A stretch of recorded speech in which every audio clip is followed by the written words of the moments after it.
Your book for week number 11 for IRA is Max and the Tag-Along Moon. Remember, if you have not already scanned the QR code to listen and watch the book, then you need to do so now. If you have already listened and watched the book today, then you can go on to our journal prompt. Our journal prompt says, how does Max feel when he says goodbye to his grandpa?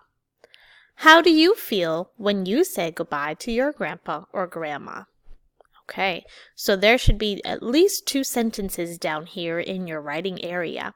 Your first sentence, you're telling me how Max feels when he says goodbye to his grandpa. Your second sentence, you're telling me how you feel when you say goodbye to your grandma and grandpa, and you're also telling me why. So I should see the word because after you tell me how you feel when you say goodbye. So the first sentence is about Max. The second sentence is about how you feel with a reason why. Don't forget your name down at the bottom.